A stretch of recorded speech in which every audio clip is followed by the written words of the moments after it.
Party చాలా బలంగా ఉంది.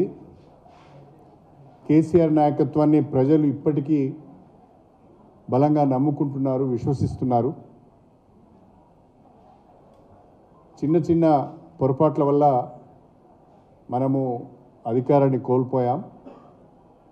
కుంగిపోవాల్సిన అవసరం లేదు, పుంజుకొని ముందుకు వెళ్ళాలి అనేదే కార్యకర్తల యొక్క సలహా, సూచన.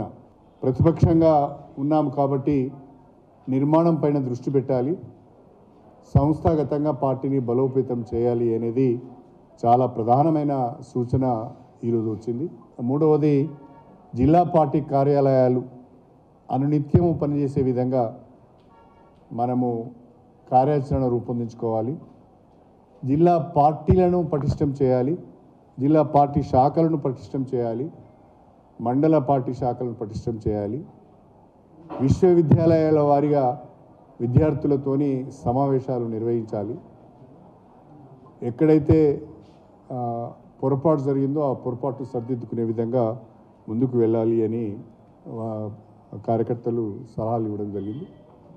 దానిపైన మా పార్టీ వర్కింగ్ ప్రెసిడెంట్ గారు కూడా చాలా సానుకూలంగా స్పందించారు. ఇక నుంచి పార్టీ నిర్మాణం పైన దృష్టి పెడతాం. కార్యకర్తలందరినీ కూడా, నాయకులను కార్యకర్తలను గుర్తించడం జరుగుతుంది. జిల్లా పార్టీ కార్యాలయాలు కూడా ఇక నుంచి పటిష్టంగా పనిచేస్తాయని చెప్పి కూడా వారు విశ్వాసాన్ని కార్యకర్తలకు ఇచ్చారు.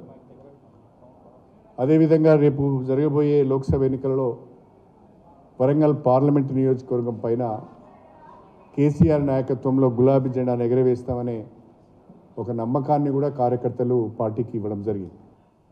ముఖ్యమంత్రి గారు కానీ లేదా ఉప ముఖ్యమంత్రి గారు కానీ ఏ ఒక్కరు కూడా స్పష్టంగా మేమిచ్చిన ఈ 6 గ్యారెంటీలను లేదా మేము వివిధ డిక్లరేషన్ల ద్వారా, BC declaration, SC declaration, youth declaration, మహిళా డిక్లరేషన్, రైతు డిక్లరేషన్, ఇంకా అనేక డిక్లరేషన్ల ద్వారా రాష్ట్ర ప్రజలకు ఇచ్చిన హామీలను ఏ రకంగా అమలు చేయబోతున్నారో స్పష్టంగా చెప్పడం లేదు, స్పెల్ అవుట్ చేయడం లేదు. ఉదాహరణకు రైతుల రుణమాఫీ ఉన్నది, ఈ 100 రోజులలో చేయలేము, లేదా 6 నెలలకు చేస్తాము, లేదా వచ్చే సంవత్సరం చేస్తాము, లేదా రాష్ట్ర ఆర్థిక పరిస్థితి కుదుటపడ్డ తర్వాత చేస్తాము, లేదా మేము లోన్స్ కొరకు అప్లై చేసుకున్నాము, కేంద్ర ప్రభుత్వం నుంచి ఆర్థిక సహకారం అడుగుతున్నాము, లేదా రిజర్వ్ బ్యాంక్ ఆఫ్ ఇండియా నుంచి లోన్స్ కొరకు అప్లై చేసుకున్నాము, అవి వచ్చిన తర్వాత ఇస్తామని ఏదో ఒక భరోసా ఇచ్చే విధంగా వాళ్ళు ఇచ్చిన ఏ ఒక్క హామీ మీద కూడా స్పష్టమైన ప్రకటన రావడం లేదు.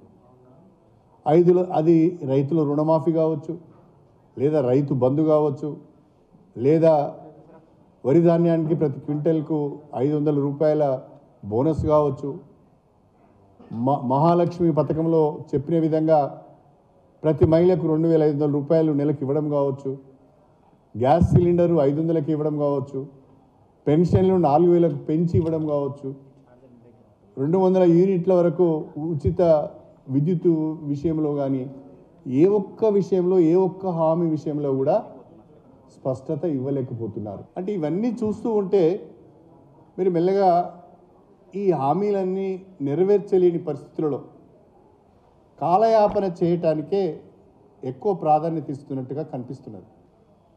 నేను స్ట్రేట్గా బట్టి విక్రమార్క గారిని ఒక విషయాన్ని అడుగుతున్నా.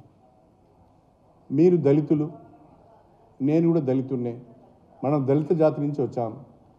రాష్ట్రంలో కేసీఆర్ నాయకత్వంలో దళిత బంధు అనే ఒక పథకాన్ని మనము ఇంట్రడ్యూస్ చేశాం. కొంతమందికి లబ్ధి జరిగింది. మీ నియోజకవర్గంలో కూడా ఒక మండలానికి పూర్తి స్థాయిలో శాచురేషన్ మోడ్లో మనం దళిత బంధును అమలు చేశాం. రెండవసారి దళిత బంధు ఇచ్చే క్రమంలో కూడా బెనిఫిషరీస్ సెలెక్షన్ జరిగింది. కలెక్టర్స్ అందరూ కూడా బెనిఫిషరీస్ సెలెక్ట్ చేశారు. ఇప్పుడు ఆ సోదరులందరూ, ఆ దళిత సోదరులందరూ కూడా దళిత బంధు వస్తుంది అని ఆశతో ఎదురు చూస్తున్నారు. కానీ బట్టి విక్రమార్క గారు ఒక మాట చెప్పలేకపోతున్నారు. దళిత బంధు అనే పథకం కొనసాగుతుంది, బీఆర్ఎస్ ప్రభుత్వం 10 లక్షల రూపాయలు మాత్రమే ఇచ్చింది. మేము దాన్ని 12 లక్షల రూపాయలకు పెంచాము. ఈ 12 లక్షల రూపాయలను కూడా పలానా నెల నుంచి పలానా రోజు నుండి లబ్ధిదారులకు ఇస్తాం, లేదా ఇప్పటి వరకు ఎంపిక చేసిన లబ్ధిదారులను మేము ఒప్పుకోవడం లేదనో, లేదా వాళ్ళకి ఇచ్చిన వాళ్ళ అకౌంట్లోకి వెళ్ళిన నిధులను కూడా ఫ్రీజ్ చేస్తున్నారు. అంటే దళిత బంధు పైన మీ యొక్క వైఖరి ఏంటి? దాన్ని కూడా మీరు చెప్పడం లేదు. 1989లో ఎన్టీ రామారావు గారు ముఖ్యమంత్రిగా ఉన్నారు. 1994కు వచ్చే వరకే ఎన్టీ రామారావు గారు మళ్ళీ బ్రహ్మాండమైన మెజార్టీతో అధికారంలోకి వచ్చాడు. కాంగ్రెస్ పార్టీకి ప్రతిపక్ష హోదా కూడా రాలేదు అని చెప్పాను. 1994లో కాంగ్రెస్కు 26 సీట్సే వచ్చాయి. నేను అప్పుడే ఫస్ట్ టైం ఎంట్రీ అయ్యాను, ఎమ్మెల్యే అప్పుడే వచ్చాను నేను. ప్రతిపక్ష హోదా రాలేదు వాళ్ళకు. అయితే నేనేమన్నానంటే 5 సంవత్సరాలలోనే ఫలితాలు తారుమారైపోయినాయి, ప్రజల ఆలోచన తారుమారైంది. మనం ఎవరం కూడా కుంగిపోవాల్సిన అవసరం లేదు, బాధపడవలసిన అవసరం లేదు. వీఆర్ అగైన్ కమింగ్ బ్యాక్ అని చెప్పాను. Definitely will come back.